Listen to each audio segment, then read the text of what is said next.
Good morning. I'm your host, Fred Ellis, on your pottery adventure. This is Something Southern Pottery. We want to welcome you and hope that you have an enjoyable experience with your pottery. There's Jalen busy at her wheel making pots. Here's Laura, she's sitting in her area decorating the pots.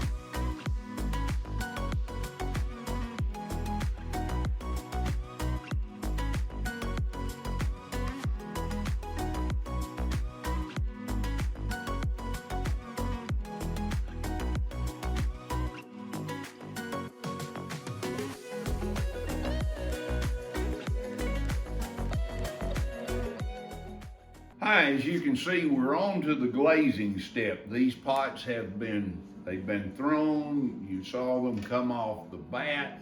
You saw them getting trimmed to form this bottom to get a convex shape out of them and a nice bowl.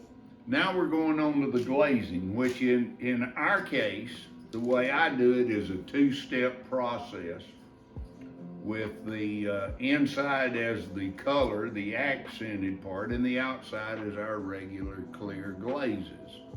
Just a clear glaze over this white pot. That's one reason I like it. Saves me a step on the other pots we were using. Gives a little different effect, but that's it. You have to decide what effect you want and how to get it. That's why I say my way of doing things is not the right way, the wrong way, or the best way. It's my way because it's the way I want my pots to look.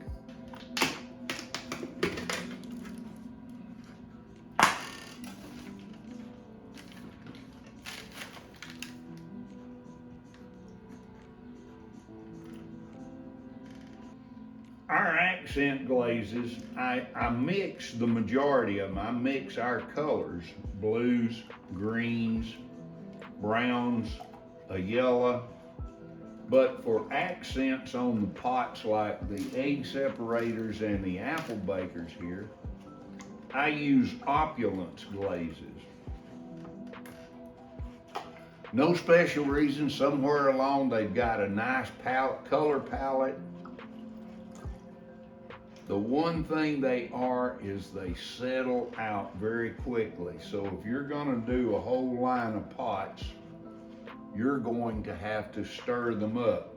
They're very simple. They come in a powder they've already got all the different chemicals in them and the colorants, but they don't stay in suspension well. So during the process, even with 3 or 4 pots, you may see me stop and stir the glaze again. So I'm going to take this glaze and we start off by glazing the inside to begin with.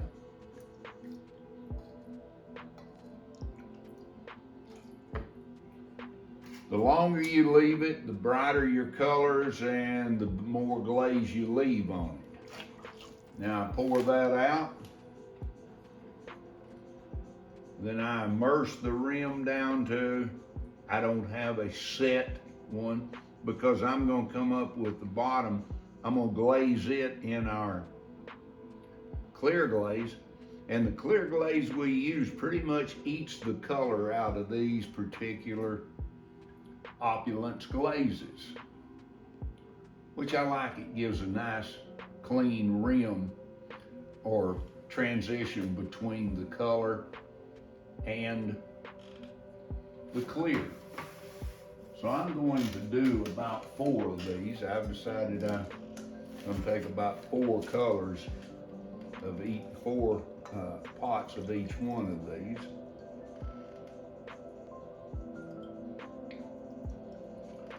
The whole time I'm pouring, I start my count as I begin to pour, and then when I reach the count I want, and for these particular pots, I use a count of 8 seconds because I want a pretty good rim in the bottom, pretty good thickness in the bottom. So now I just put it in to immerse it to the depth I want. Let it sit until I reach that count of 8. And I'm doing the old 1001, 1002, 1003. So I'm calling it 8 second. And I try and make sure that the rim is good all the way around. I don't miss anything. Sometimes I do, but there again, I've always found that imperfection just means you get a pot that nobody else will ever have one like. Once you fire these to over 2200 degrees, they're good. These glazes are food safe once you reach that temperature, because it keeps the chemicals in them. It's not that some of them are inert. I don't know exactly what chemicals they use to make these, but I know they say they're not toxic. And they give me the colors I want for these to stand out. Now hold these for a minute, and just to let that last of the glaze drip off the edge and hopefully soak in enough to stop any runs. I'm gonna have to get me some more glazes and mix up. I might change my color palette up a little bit. I've used about 4 colors on the opulence. This one, when applied correctly, turns out to be a nice maroon, which is pretty. One of the others that I'm using is a kind of an orangish yellow, and the other one is a blue-green. It actually is not a color that you can order because I mixed some blue and green together.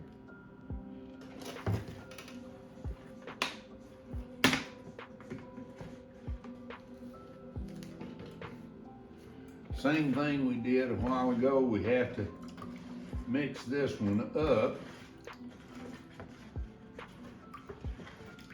because it does settle out. Actually, some of these settle worse than others. The maroon that I've used so far is the worst. It settles out the quickest.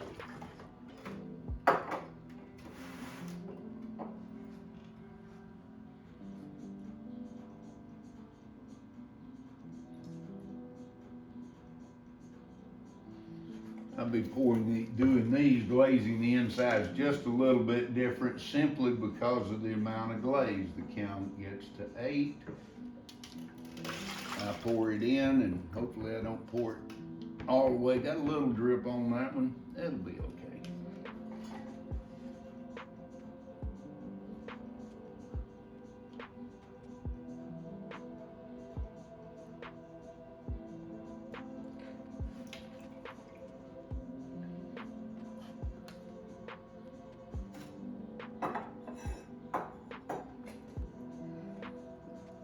So that's what we do.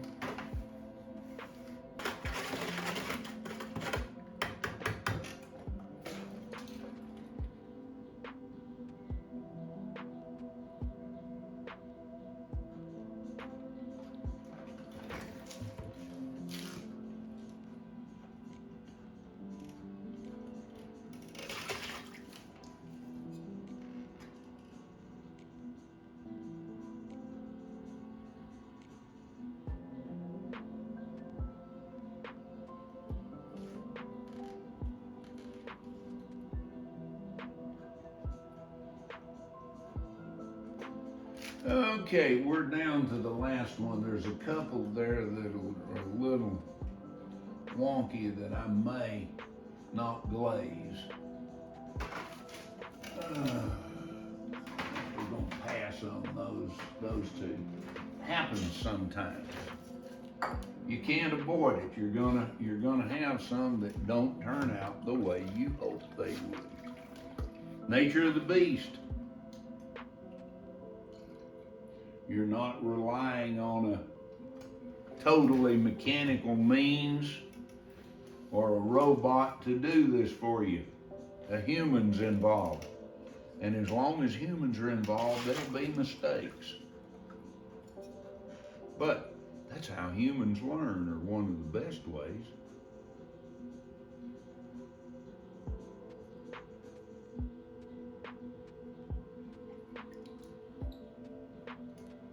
All right. That is the first stage done for glazing these apple bakers. So we check back in a minute. We're going to get stage 2 ready, and we'll show you what we do on that before we put them back in the drying room. Now we have a clear glaze here. Sometimes we decorate by carving through the clear glaze. Sometimes we decorate by painting on the pot and then covering it with a clear glaze. These in particular, we're just going to put the clear glaze on the bottom. Let me stir this up a little bit. Let's color that, let's call that ready to go. And we'll start with the bottoms. Back, grab the little handle.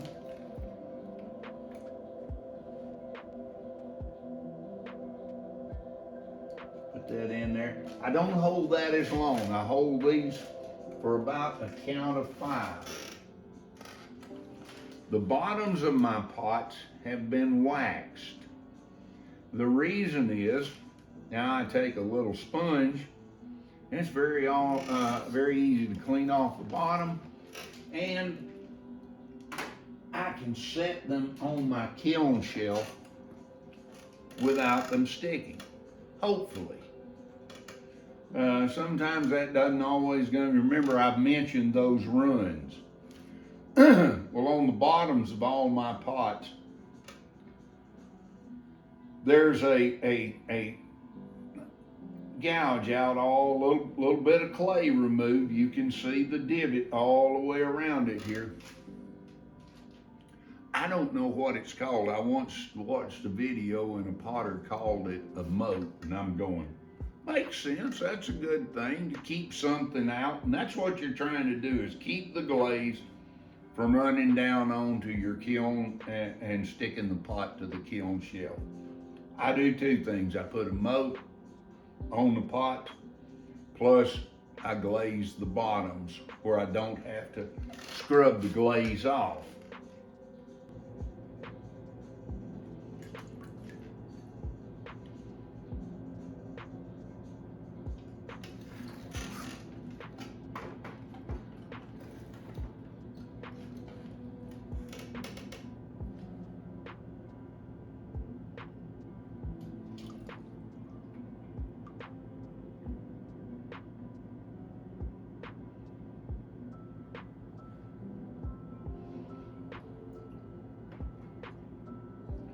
Looks simple enough.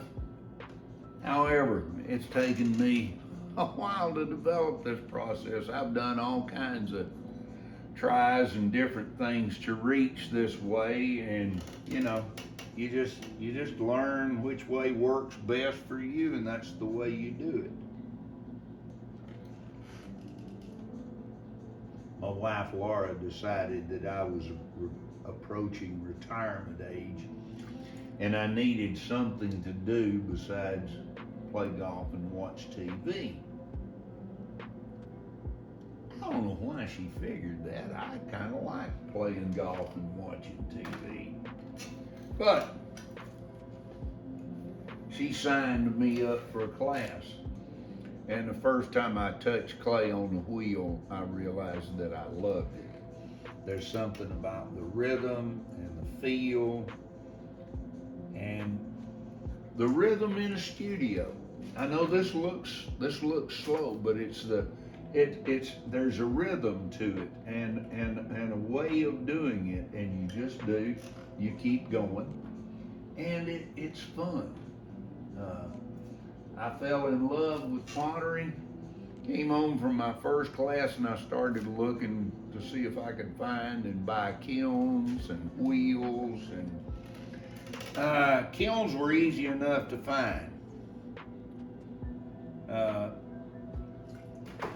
lot of ceramists making ceramics became popular for a while, and to some extent it still is. It doesn't hold the popularity that it once did. But people would either buy bisque pots or they would buy molds and make bisque pots. And they would buy a lot of kilns. They didn't buy a lot of wheels. I had to go out and buy a brand new wheel to start my pottery adventure with. I've since then bought a couple of used wheels too that came up because I knew how hard they were to find. But I found that kilns were very easy to find, and I bought my first kiln that is still back in my kiln room. Right at the moment, I'm not using it because I've got a brand new set of elements to go in it. I've had to replace the elements at least 3 times, maybe 4, over the last 30 years. And like I said, it's old, it's like me. It was well used before I ever bought it, but I've still managed to keep it together and keep it firing. It's falling apart now, but there again, so am I.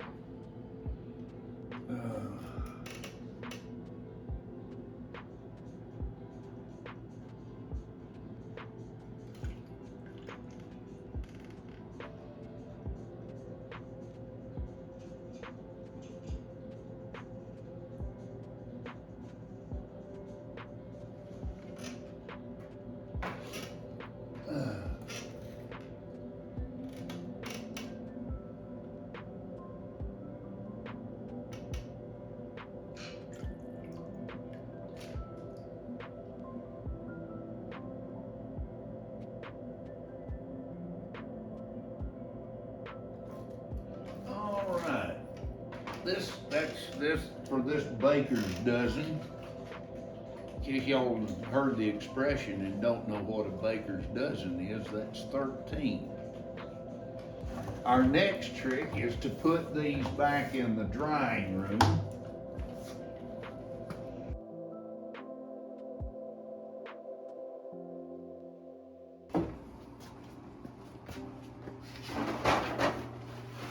As you can see here in the drying room, I have some racks that allow the air to flow around the pots. That dries them more evenly, which cuts down on breakage.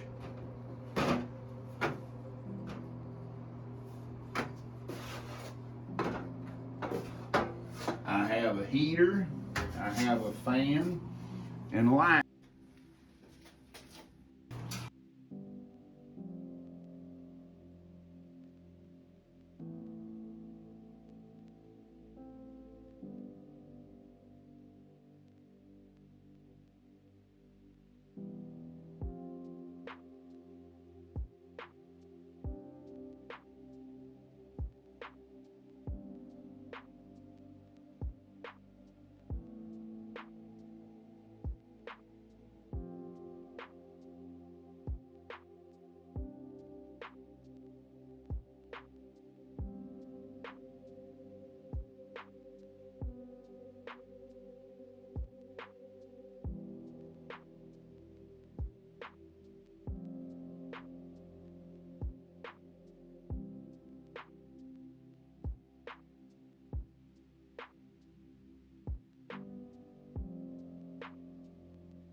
Here we are again. We're almost at the end of our pottery journey on making apple bakers. As you saw, these just came out of the kiln. You saw us open it up. I've got some things I do to it on the end. I check, see if there's any crumbs, see how smooth it came out of the kiln. I don't want our pots to scar anybody's fine furniture or tables, so I make sure this is the final smoothing, sanding that we put on the pots. The last thing we do before we pack them up, take them to a show. And I make sure sometimes in the bottom there's a crumbly piece needs to come out. Just a little crumble that was left in there when we sanded them down. So, I hope you've enjoyed this pottery adventure and our first try. Hope you'll join us again as we make more films and post them. Be sure and like us if you like the video. Be sure and hit the like button. And also we'll post below our links to our social media. So just click on the links in the description below and follow them. And this is Fred Ellis with Something Southern Pottery for the people that have helped us in this and the people in the studio. Thank you and good day.